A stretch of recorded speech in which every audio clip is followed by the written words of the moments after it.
मुर्दा शरीर चलते हैं तांत्रिक प्रक्रियाओं में।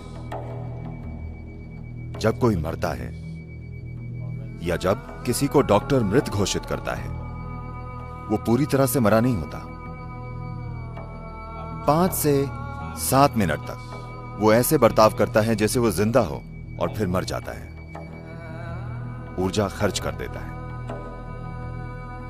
तो इसी पर आधारित है कि जब कोई मरता है तो भारत में ऐसी रस्में हैं। 14 दिनों तक अलग अलग तरह की रस्में हैं। जब शरीर छोड़ दिया जाता है, जब पैर गिर जाते हैं, तब आप चल नहीं सकते। मरे हुए लोग चल नहीं सकते, है ना? ये सच नहीं है। We can make them walk. हम उन्हें चला सकते हैं। भारत के तांत्रिक विज्ञान का पूरा संबंध इसी से है, मरे हुए इंसान को चलाना। मुर्दे चलते हैं तांत्रिक प्रक्रियाओं में।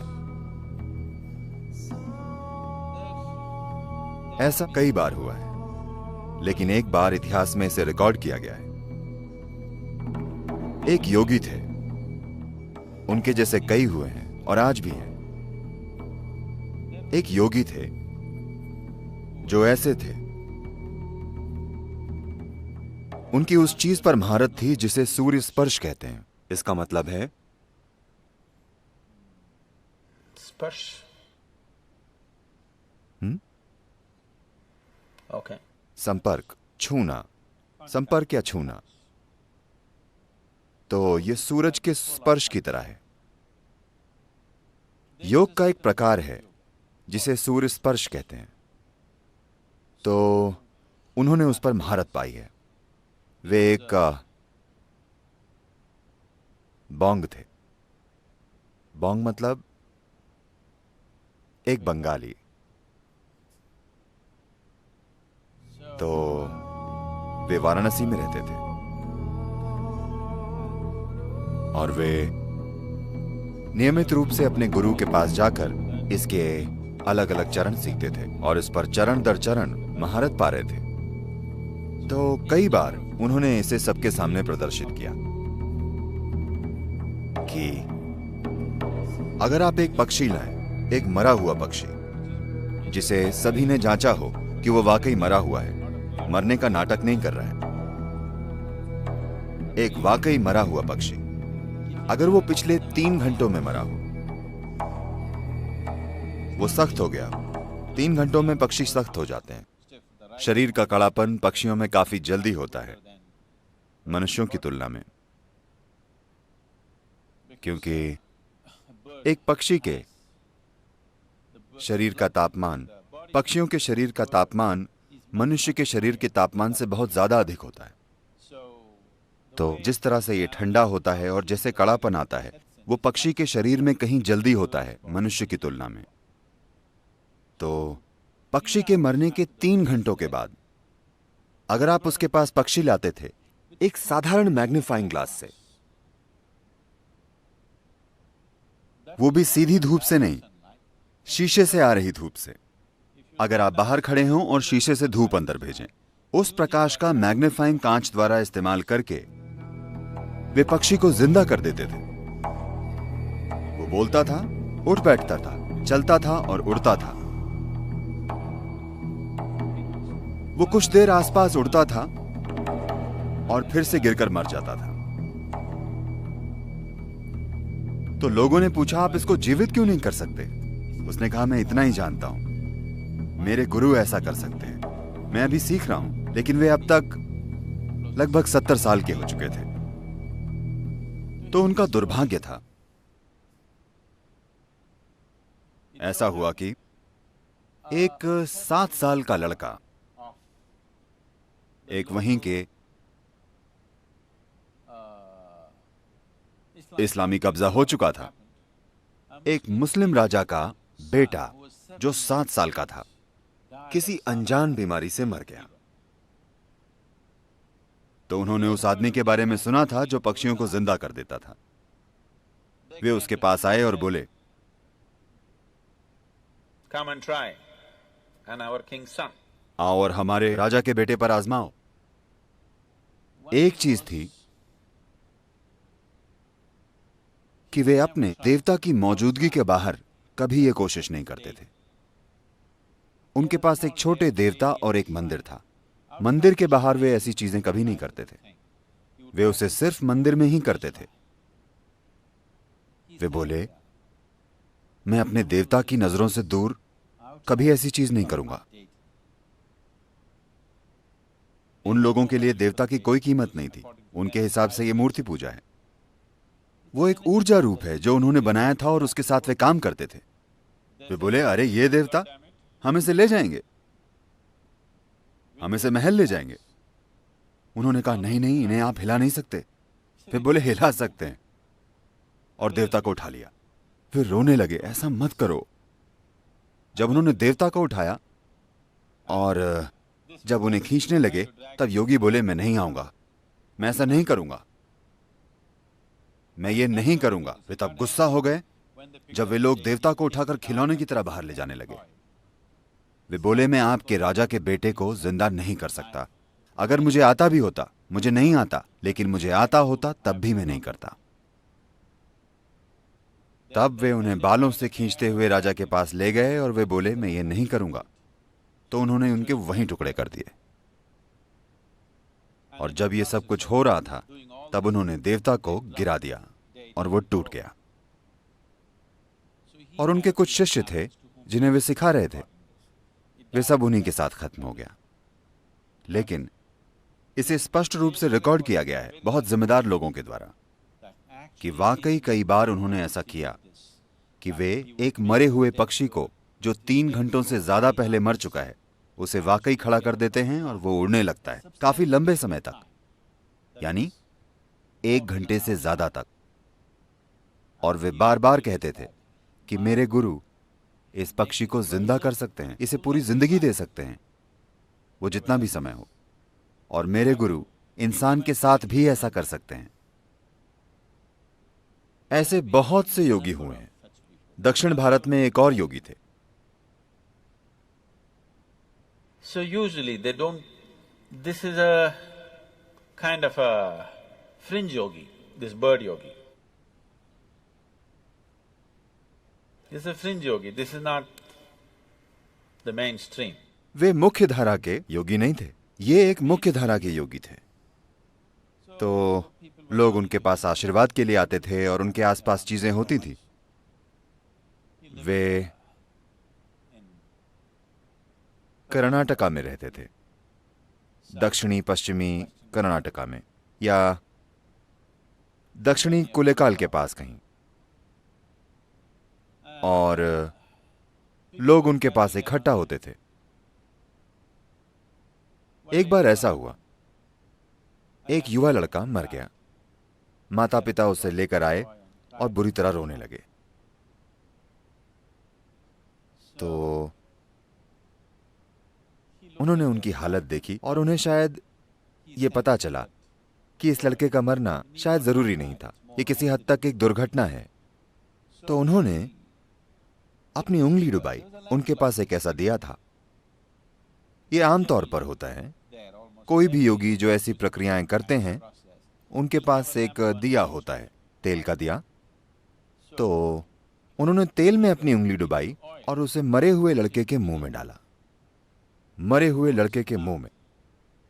और वो लड़का कुछ देर बाद जिंदा हो गया और बिल्कुल ठीक हो गया। जब कोई मरता है या जब किसी को डॉक्टर के द्वारा मृत घोषित किया जाता है, वो पूरा मृत नहीं होता। मृत्यु धीरे धीरे होती है। अगर आप पहले से ही इसके बारे में न जानते हो तो वो महिला कहां है, उन्हें पता होगा, पादरी की बेटी। कोई मुर्दों का प्रबंध करने वालों का बेटा या बेटी है? कोई नहीं है। आप शायद पहले से ही जानते हो, आप में से कई लोग, कि किसी व्यक्ति के मरने के बाद 11 दिनों तक, निश्चित रूप से, और ज्यादातर 14 दिनों तक उंगलियों के नाखून बढ़ते हैं, बाल बढ़ते हैं। आप जानते हैं? आप में से कितने पहले से जानते थे? तो क्योंकि मृत्यु धीरे धीरे होती है, चरण दर चरण होती है, यह अभी पूरी नहीं हुई है। जीवन प्रक्रिया का निकलना इस पृथ्वी के टुकड़े से धीरे धीरे होता है। सभी व्यवहारिक अर्थों में जब सब कुछ रुक जाता है, फेफड़े रुक जाते हैं, दिल रुक जाता है, तो वे आपको मरा हुआ घोषित कर देते हैं, लेकिन अभी नहीं। तो इसका इस्तेमाल करके कि जीवन की प्रक्रिया अब भी चल रही है, आप उसे फिर से जागृत कर सकते हैं और सिस्टम को सक्रिय कर सकते हैं। It is by using this that the tantrics have dead bodies walking. इसी का इस्तेमाल करके तांत्रिक मुर्दा शरीर को चलाते हैं। और ये बहुत असाधारण बात नहीं है, ये काफी साधारण है।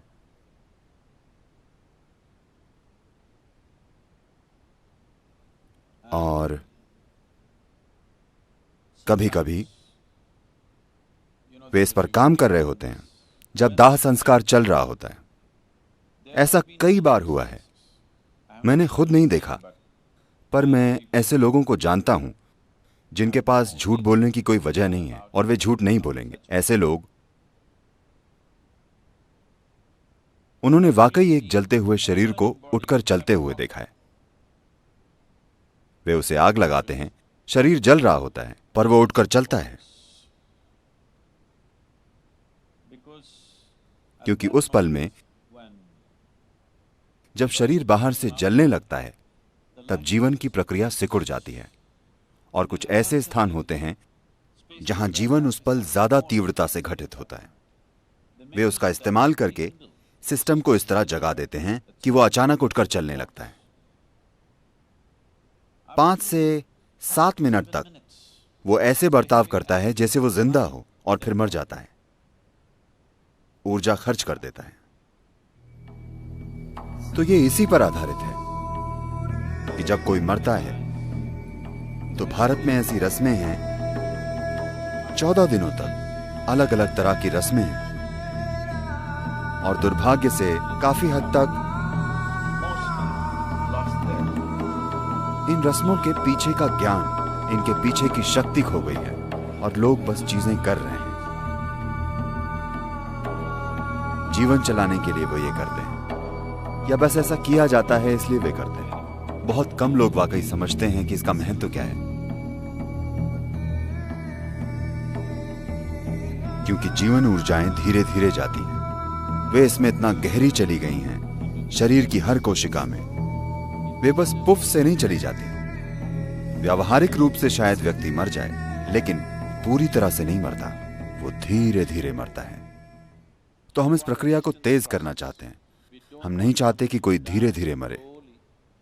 धीरे धीरे मरना यातना हो सकता है ना? धीरे धीरे मरना भयंकर कष्ट है ना? तो ये यातना हो सकता है। तो हम चाहते हैं वो जल्दी जाए।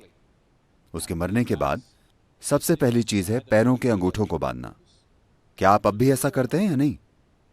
अंगूठों को बांधना, क्योंकि अगर आप अंगूठे ना बांधें तो शरीर के निचले हिस्से से जीवन अंदर आने लगेगा। वो जीना चाहता है, क्योंकि शरीर की सभी कोशिकाएं मरी नहीं हैं, वे अब भी जीने की कोशिश कर रही हैं। वे ऊर्जा खींचने की कोशिश करेंगी। जब वे ऊर्जा खींचने की कोशिश करेंगी तो कुछ शक्तियां शरीर में घुसेंगी। आप नहीं चाहते कि आपके प्रियजन के साथ ऐसा हो, तो जैसे ही वो मरता है आप अंगूठे बांध दें। अब कोई बाहरी सहारा नहीं होगा, वो काफी जल्दी जाएगा। अगली चीज है, आप उसे पानी से धो दें, क्योंकि जब आप मृत व्यक्ति को धोते हैं, जब आप जीवित होते हैं और कोई आपको नहलाना चाहता है और आपके चेहरे पर पानी डालता है, आपको लगता है आपको परेशान किया जा रहा है। जब आप बच्चे थे, आपकी मां आपको नहलाती थी, क्योंकि हम शावर का इस्तेमाल नहीं करते थे बल्कि पानी डालते थे, तो वे हमेशा आपके सर पर ऐसे हाथ रखती थी ताकि पानी यहां ना आए और आप परेशान ना हो। लेकिन कोई और नहलाता था तो वे बस पानी डाल देते थे और बच्चे ऐसे करते हैं, हाँ या नहीं?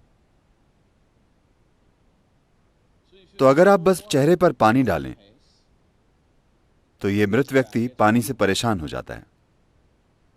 अगर कोई भी छोटी सी गतिविधि हो रही है तो वो रुक जाती है। तो गरिमा से जीना और गरिमा से मरना बहुत महत्वपूर्ण है। मृत्यु कोई अजीब विषय नहीं है जिसके बारे में हमें बात नहीं करनी चाहिए। ये यहीं मौजूद है, हम सभी के लिए आगे बढ़ रही है ना? धीरे धीरे परिपक्व हो रही है। एक दिन ये पूर्ण हो जाएगी। ऐसा लंबे समय के बाद होने दीजिए, लेकिन फिलहाल ये परिपक्व हो रही है ना?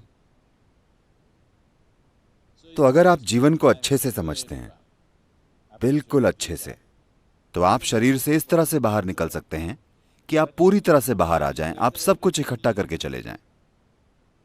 अगर आप इस तरह से जाएं तो हम आपको दफनाएंगे। हम आपके शरीर को नहीं जलाएंगे क्योंकि हम आपके ऊपर लकड़ी बर्बाद नहीं करना चाहते। आप पूरी तरह से चले गए हैं, कोई जल्दी नहीं है। हम आपको 1 या 2 दिन रखने के बाद जला सकते हैं। तो मैं कह रहा हूं, ये एक ऐसी संस्कृति है जहां हम जीवन और मृत्यु को बिल्कुल अच्छी तरह से समझते थे और उन्हें वैसे संभालते थे जैसे उन्हें संभाला जाना चाहिए। पहले 14 दिनों में आप बहुत मदद कर सकते हैं मृत व्यक्ति की। ये संस्कृति, ये विज्ञान इस देश में एक बड़े तरीके से विकसित हुआ, पर फिर भ्रष्ट हो गया। तो जो एक बहुत ही सुंदर विज्ञान था, वो व्यापार बन गया और व्यापार भ्रष्टाचार बन गया। तो आज अगर आपके घर में कोई मरता है तो आप उन लोगों के पास जाते हैं जो कहते हैं वे कुछ करेंगे और कहेंगे आपके दादा दूध पीना चाहते हैं, एक गाय दीजिए। 1 लीटर दूध नहीं, एक गाय। बारिश हो रही है, आपके दादा को छतरी चाहिए, छतरी दीजिए। आपके दादा कांटों पर चल रहे हैं, उन्हें चप्पल चाहिए। देखिए, आप अपने दादा के बारे में चाहे जो भी जानते हो या ना जानते हो, आप एक चीज जरूर जानते हैं कि वे अपना शरीर यहीं छोड़कर चले गए। जब वे अपना शरीर ही छोड़कर चले गए तो छतरी, कपड़े, चप्पल,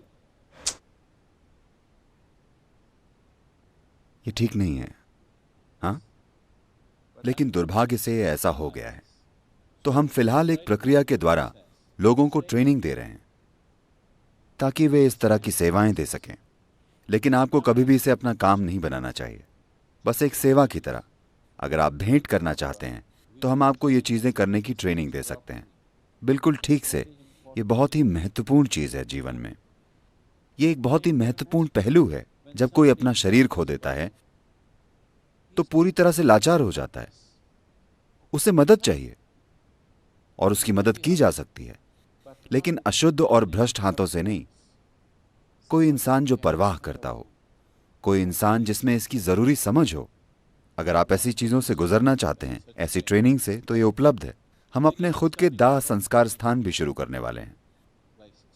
कोयंबतूर में हमारा ईशा सुडुगाडू है। आपको पता है? नहीं पता? कम से कम मरना कहाँ है, अब आप ये जान गए। और अगर आप में से कुछ लोग ट्रेनिंग लेते हैं तो आप ये सेवा दे सकते हैं, और ये बहुत ही महत्वपूर्ण सेवा है। लोग इसकी कीमत नहीं समझते आजकल की दुनिया में। आजकल की दुनिया इसकी कीमत नहीं समझती, लेकिन ये करना बहुत ही महत्वपूर्ण है।